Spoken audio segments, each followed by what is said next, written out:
नमस्कार। आप देख रहे हैं संतोष पाठक ऑफिशियल। मैं हूं आपके साथ शिव कुमार मिश्रा। मेरे साथ हैं संतोष पाठक जी।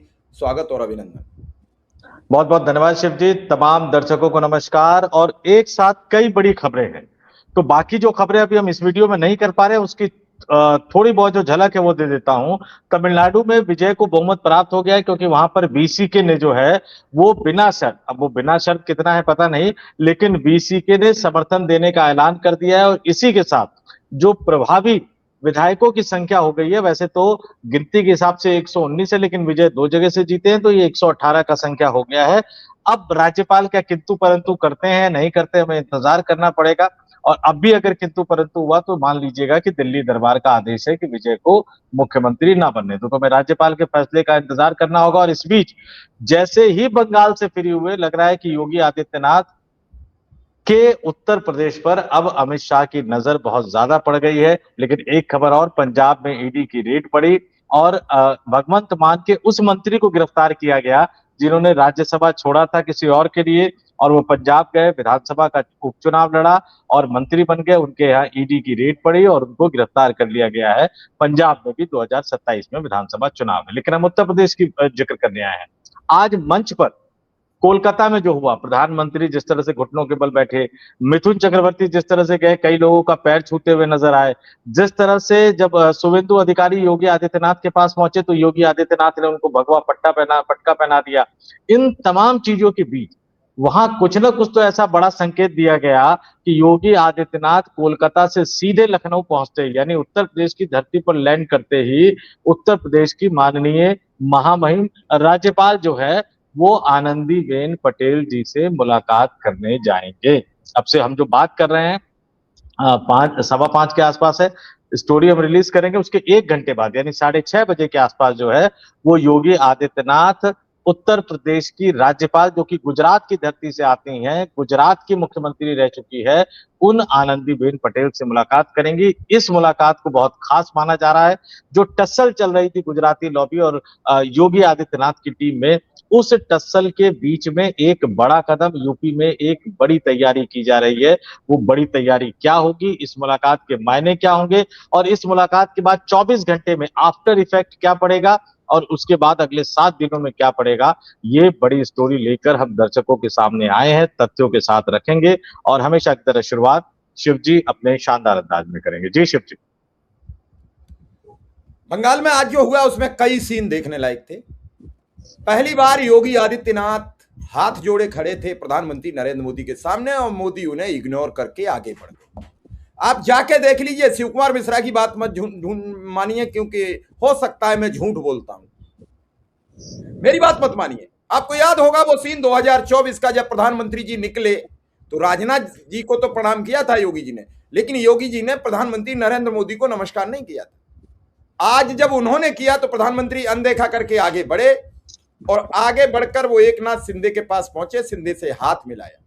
योगी से पहले भी एक नेता से उन्होंने हाथ मिलाया, लेकिन योगी की तरफ उन्होंने, योगी से पहले नायडू मिले, नायडू से हाथ मिलाया, नायडू के बगल में जो खड़े थे उनसे हाथ मिलाया, और उसके बाद मणिपुर के या किसी राज्य के मुख्यमंत्री हैं उनसे हाथ मिलाया और योगी से आगे निकल गए।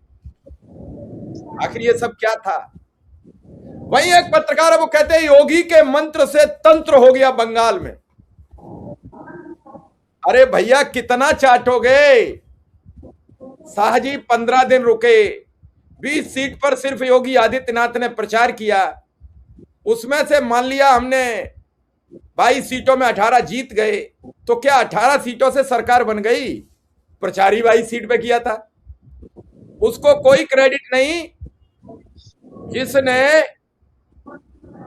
272 सीटों पर परिणाम बदला, उसको कोई क्रेडिट नहीं। बड़े हिम्मती लोग हैं, मानते हैं कि धन का जो आहरण है वो उत्तर प्रदेश से होता है, लेकिन धन के चक्कर में अपना मन गिरवी रख दो, अपनी जीव गिरवी रख दो, खुद को गिरवी रख दो, इतना भी अच्छा नहीं होता है। प्रणाम करता हूं ऐसी पत्रकारिता को। संतोष जी, उसके बाद उत्तर प्रदेश में जैसे योगी आदित्यनाथ आएंगे शाम 6 बजे, यानी हमारा जब वीडियो अपलोड होगा उससे कुछ देर बाद वो जाके राज्यपाल आनंदीबेन पटेल से मिलेंगे। हड़कंप मचा हुआ है। उधर पंजाब में एक मंत्री गिरफ्तार कर लिया गया है। क्या बंगाल आसाम का दोहराव पंजाब में होगा और फिर भाजपा के नेतृत्व में सरकार में चुनाव लड़ा जाएगा, ढेरों फोर्स लगेगा और फिर वही होगा जो मंजूर है खुदा होगा। अब विजय को बहुमत मिल गया, लेकिन शाम को उसे जब तक पत्र न मिल जाए मैं तो जीत मानूंगा नहीं। संतोष जी, आप मानो अथवा ना मानो, मैं बड़ा पक्का हो गया हूं। अब तो ये कहते कहते कि विजय का शपथ ग्रहण होगा, मैं बिल्कुल नहीं कहूंगा। जब शपथ ग्रहण होगा तभी बात करूंगा। मुझे अब भरोसा उठ गया। मेरे राज्यपाल बहुत अच्छे हैं, वहां के गवर्नर, मैं उन्हें प्रणाम करता हूं साष्टांग और उन्हें धन्यवाद देता हूं। अगर हिम्मत वाले हो तो इसी तरीके से उन राज्यों में भी औकात दिखाना जिन राज्यों में बीजेपी की सरकार बने।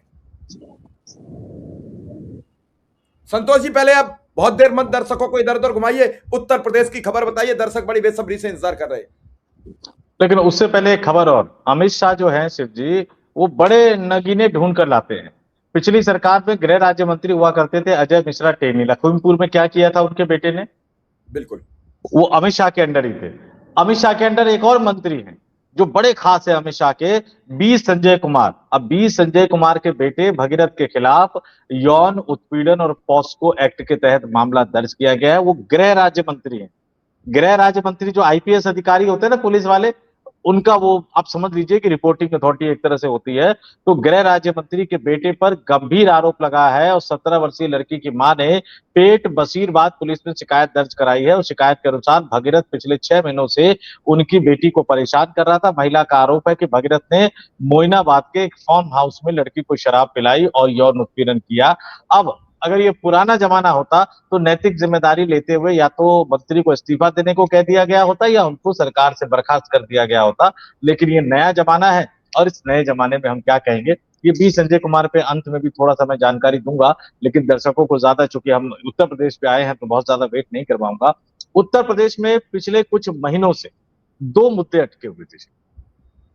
पहले प्रदेश अध्यक्ष वाला, वो मामला सॉल्व हो गया तो प्रदेश अध्यक्ष दिल्ली से लेके पटना तक एक ही दिन में दिल्ली में मीटिंग करते, भागे भागे लखनऊ जाते, योगी से मीटिंग करते, मामला जमा नहीं। योगी कह रहे कि नहीं मैं तो मानूंगा ही नहीं, ये तो मेरे हिसाब से बनेगा, दिल्ली दरबार के हिसाब से थोड़ी बनेगा, अमित शाह के हिसाब से थोड़ी बनेगा, गुजराती लॉबी के हिसाब से थोड़ी बनेगा। तो संगठन का मामला अब तक लटका हुआ है। दूसरा मामला जो था वो मंत्रिमंडल विस्तार का मामला था, वो भी पूरी तरह से लटका हुआ है। और पिछली बार 2022 में केशव प्रसाद मौर्य के हारने के बाद दिल्ली दरबार में उन्होंने डिप्टी सीएम तो बना दिया दिल्ली दरबार के प्रेशर में केशव प्रसाद मौर्य को, लेकिन उनका पीडब्ल्यूडी वाला विभाग उनको नहीं दिया। एक तरह से कद छोटा करने की कोशिश की गई। और दूसरे डिप्टी सीएम ब्रजेश पाठक, लोग कहने वाले तो यहां तक कहते हैं कि उनके अपने मंत्रालय के अधिकारी उनकी बात नहीं सुनते। योगी जी ने बिल्कुल सब कुछ मामला टाइट कर रखा है। ऐसा लग रहा था कि योगी बड़े नेता है।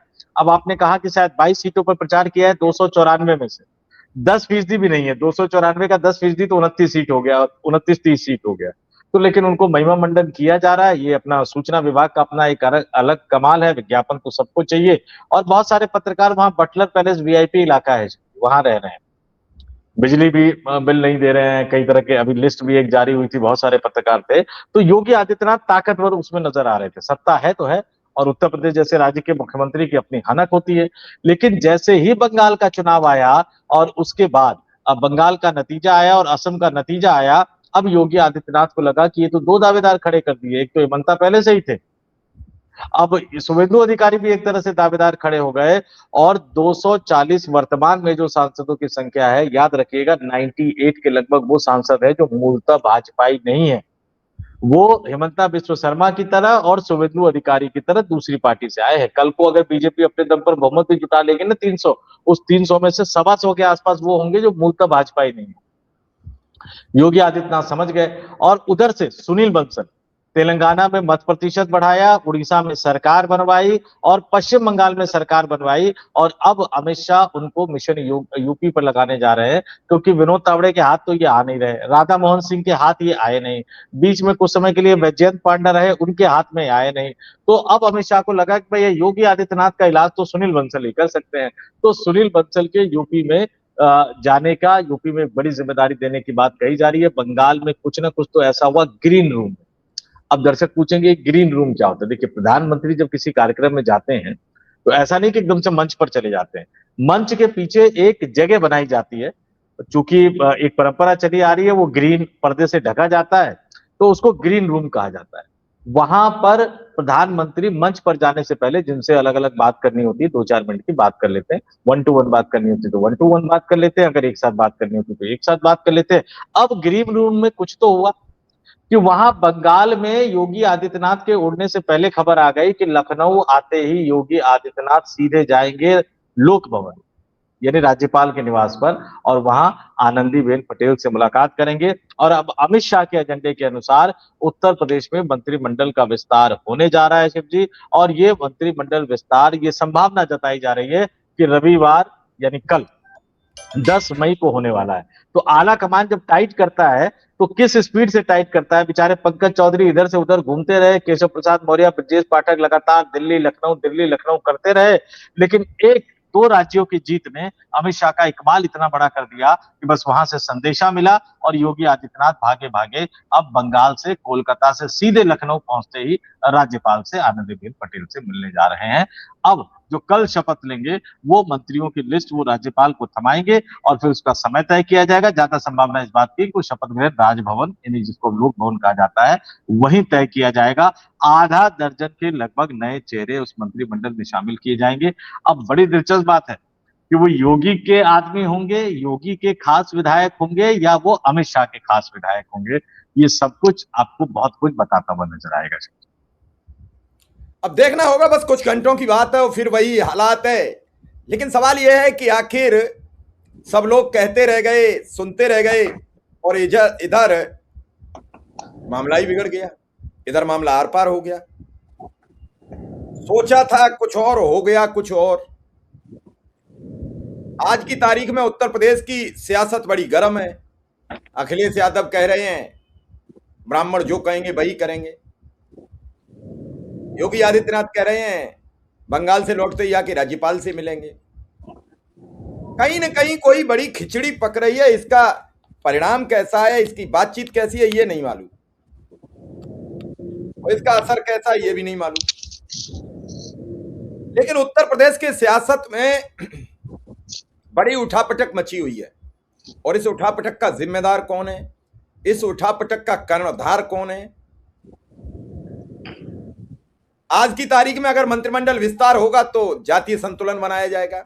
और ताज्जुब मानेंगे संतोष जी कि 2024 से चंद दिन पहले जयंत की पार्टी को, और गाजियाबाद से सुनील शर्मा को, और दारा सिंह को, ऐसे करके 4 मंत्री आनंद फानन में बनाए गए थे 2024 के लोकसभा से जस्ट पहले। और उसके बाद से अब तक मंत्रिमंडल विस्तार रोज चलता रहा, तय नहीं हो पाया। चलिए इस बार पहले तो हो जाए, कहीं ऐसा तो नहीं है इसमें कोई और बड़ी चाल हो, कोई और बड़ा राज हो। क्योंकि आज मंच पर जो भरपूर सम्मान हमें नहीं दिखा, प्रधानमंत्री जी ने सबसे बातचीत की लेकिन योगी आदित्यनाथ से नहीं की। और उनकी 2 दिन पहले की एक तस्वीर बड़ी वायरल हो रही है, 4 दिन पहले की, जब वो किसी मंच पर योगी जी से मिले तो योगी जी ने उनके बिल्कुल बनारस में बहुत उनसे गुफ्तगू की है। वो वीडियो भी बड़ी तेजी से योगी समर्थकों ने वायरल कराया था। लेकिन आवाज नहीं आती है ऐसे वीडियोस में कि पूछा क्या जा रहा है, बताया क्या जा रहा है, कहा क्या जा रहा है। संतोष जी, आवाज आई थी एक विदेशी राष्ट्राध्यक्ष से मुलाकात के वीडियो की आवाज आई थी। आप क्या चाहते हैं कि मोदी जी और की पोल हर जगह खुल जाए क्या, या हो सकता है यहाँ योगी जी की पोल खुल जाती है अगर आवाज आती तो। और फिर वो जो एक न्यूज एजेंसी है जिसके बारे में योगी जी ने बड़ा गजब कहा था, आप क्या चाहते हैं, कॉन्ट्रैक्ट भी रद्द हो जाए क्या। खैर छोड़िए उसको, हम आगे बढ़ते हैं, बस दर्शक ज्यादा समझ गए। मैं आपसे यह जानना चाहता हूं कि कैसे जातीय संयोजन होगा। राजकुमार भाटी ने गुर्जरों को लामबंद करके भाजपा को बड़ी चुनौती दे दी है, तो गुर्जर समाज से कौन होगा। क्षत्रियों पर लगातार राजपूत होने के योगी आदित्यनाथ पर आरोप लग रहे हैं, तो कितने राजपूत मंत्री हटेंगे, और कितने अन्य जातियों के ब्राह्मण पीड़ित है तो कितने ब्राह्मण बनेंगे। दलितों में से चेहरे कौन होंगे, पिछड़ों में से कौन होंगे, अगड़ों में से कौन होंगे, ये सब भूमिका क्या क्या होगा। जातीय संतुलन, क्षेत्रीय संतुलन कैसे होगा। कई जिले हैं जहां से कोई मंत्री नहीं है, कई दर्जनों। क्या उन जिलों को प्रतिनिधित्व मिलेगा या नहीं मिलेगा, ये भी एक बड़ा सवाल है। सवाल यह भी है कि जो मंत्री नाकाम रहे अपनी कार्यशैली में क्या उनके विभाग छिनेंगे या उनके विभाग बदलेंगे या उन्हें रुखसती की जाएगी? सवाल ये भी है।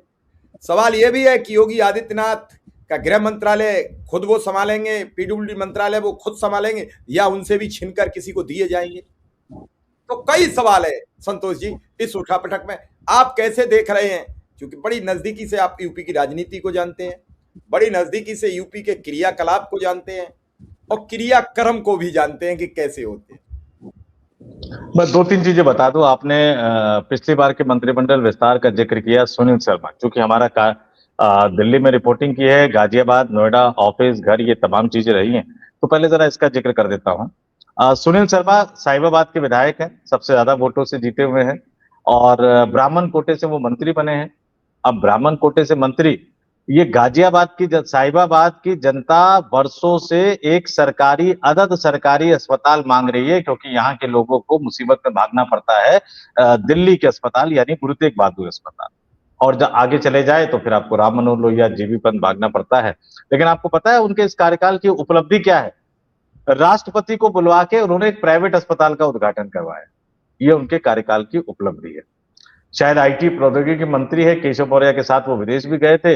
और साहिबाबाद की जनता को उन्होंने क्या दिया, उस पर मैं जरा दिलचस्प आपको चीज बता दूं कि लगातार गाजियाबाद और नोएडा की जनता ये मांग कर रही है कि भैया जो मेट्रो का एक रूट जो नोएडा जाता है सेक्टर 62, मेट्रो का दूसरा रूट जो कि वैशाली तक आया हुआ है, और मेट्रो का तीसरा रूट जो कि रिठाला से गाजियाबाद तक आया हुआ है, अगर गाजियाबाद के उस रूट को, जो मोहन नगर का मेट्रो स्टेशन है, अगर आप उसको नोएडा के 62 से जोड़ देते हैं और उसको वैशाली से जोड़ देते हैं, तो गाजियाबाद में रहने वाले, साहिबाबाद में रहने वाले लाखों यात्रियों को फायदा होगा।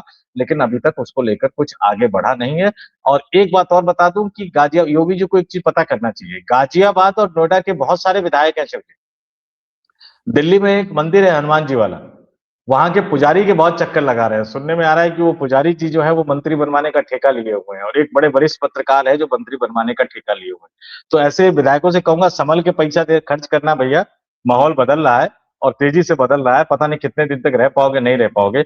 अब आते हैं मंत्रिमंडल विस्तार पर। 54 मंत्री हैं, 60 मंत्री हो सकते हैं, 6 नए मंत्री बनाए जाने हैं, तो कोटा फुल हो जाएगा। इसमें से 2 जो है वो बताया जा रहा है कि महिला मंत्री बनाई जा सकती है, 4 जो है वो पुरुष मंत्री बनाए जा सकते हैं। और इसमें भी समाजवादी पार्टी से जो आए हुए हैं उनको ज्यादा तवज्जो दी जाएगी। मैं फिर एक बात कहता हूं कि दूसरी पार्टी से आने वाले नेताओं को ज्यादा तवज्जो, भाजपा ही क्या सिर्फ दरी बिछाने के लिए रह गए हैं? राष्ट्रीय स्वयंसेवक संघ के प्रचारक जो बीजेपी में आते हैं, क्या वो दरी बिछाने के लिए रह गए हैं? अखिल भारतीय विद्यार्थी परिषद के जो छात्र कॉलेज की राजनीति से आगे बढ़कर आते हैं, क्या वो सिर्फ लाठियां खाने के लिए रह गए हैं? ये तमाम चीजें अब भाजपाइयों को सोचना चाहिए। नाम भी कुछ चीजें निकल कर सामने आ रही है। सपा के बागी विधायक पूजा पाल, मनोज पांडे का नाम आ रहा है। भूपेन्द्र चौधरी जो कि प्रदेश अध्यक्ष रह चुके हैं और उससे पहले मंत्री थे, फिर प्रदेश अध्यक्ष बने, तो उनका तो मंत्री बनना लगभग तय माना जा रहा है। अशोक कटारिया का नाम सामने आ रहा है। रोमी साहनी, ये जो आपका लखीमपुर, जहां से अजय मिश्रा टेनी है, वहीं एक पलिया करके विधानसभा है जिसमें वो दुधवा नेशनल पार्क आता है इनके इलाके में, वहां से शायद ये मंत्री बन सकते हैं, उनका नाम निकलकर सामने आ रहा है। और फिर मैं कह रहा हूं कि इस नाम में अब ये पता लगेगा कि योगी की चली है कि शाह की चली है, और उसी से आपको अंदाजा हो जाएगा, यानी अगले 24 एक और घंटे में नाम महत्वपूर्ण चर्चा में पश्चिमी उत्तर प्रदेश से गाजियाबाद से नंदकिशोर गुर्जर का। नंदकिशोर गुर्जर एक सिंबल होगा। मैं आपको बताऊं कि योगी की सरकार है कि अमित शाह की सरकार है, योगी चलाएंगे या अमित शाह के दूत के तौर पर Sunil Bansal super chief minister के रूप में सरकार चलाएंगे। नंदकिशोर गुर्जर का जो नाम एक तरफ से जाया जा रहा है वो दिल्ली दरबार की तरफ से जाया जा रहा है, ताकि सरकार में एक सामंजस्य बिठाया जा सके। और अभी एक वो चिट्ठी पत्री जारी हुई ना कि विधायकों को कैसे सम्मान देना है, कितनी बार खड़े होकर नमस्कार पाती करना है। तो जब इस तरह के व्यक्ति को आप मंत्री के तौर पर शामिल करते हैं, तो आप जो मुख्यमंत्री से नाराज विधायक चल रहे हैं उनको भी एक संदेशा देने की कोशिश करते हैं कि कोई दिक्कत नहीं है, लगे रहिए, लड़े रहिए, मुख्यमंत्री के खिलाफ भी बोलने का मन करे तो बोल दीजिए, बस दिल्ली दरबार के सगे बने रहिए। जब मंत्रिमंडल विस्तार की आएगी तो आपका मंत्रिमंडल विस्तार होगा। लेकिन मैंने कहा था कि एक चीज का जिक्र मैं बाद में करूंगा। अमित शाह जी की एक खासियत है, सम्राट चौधरी के लिए चुनाव प्रचार करने गए, उन्होंने कहा बड़ा आदमी बनाऊंगा इसको। अब उन पे किस तरह के आरोप है, लेकिन मुख्यमंत्री बना दिया। ये जो तेलंगाना से जो बी संजय कुमार है, सुनील बंसल तेलंगाना के भी इंचार्ज थे, वोट बढ़ा है। सुनील बंसल ने यह दावा किया है कि अगली बार तेलंगाना में भी भारतीय जनता पार्टी की सरकार बनेगी। तो जिनके बेटे पर आरोप लगा है वो बी संजय कुमार वहां मुख्यमंत्री पद के दावेदार है, क्योंकि अमित शाह कह चुके हैं कि इनको बड़ा आदमी बनाएंगे। और यही नहीं, एक और उनके करीबी नेता है कैलाश विजयवर्गीय। उनके बेटे का वो बैट वाला सीन याद है? बैट उठा के शायद अधिकारी को जबरदस्त पीटा था, उन्होंने धोया था जबरदस्त अच्छी तरीके से। तो ये इस तरह के नेताओं का गुट है और ये अब हावी होते हुए नजर आ रहे हैं। योगी आदित्यनाथ की समस्याएं अब बढ़ती जा रही है। आज 6:30 बजे के बाद जो फाइनल लिस्ट आ जाएगी और उसके बाद कल जो मंत्रिमंडल का शपथ ग्रहण समारोह होगा, उसके बाद यूपी की कैबिनेट की बैठकों में ही घमासान देखने को मिलेगा। ये जो आपने प्रीपेड मीटर वाली बात कही, तमाम लोग ठीकरा फोड़ रहे हैं एके शर्मा के पास। अरे जिस पावर मिनिस्टर जो पावरलेस है, जिसका सेक्शन इंजीनियर जूनियर इंजीनियर नहीं सुनता, वो इतनी बड़ी योजना लॉन्च कर देगा।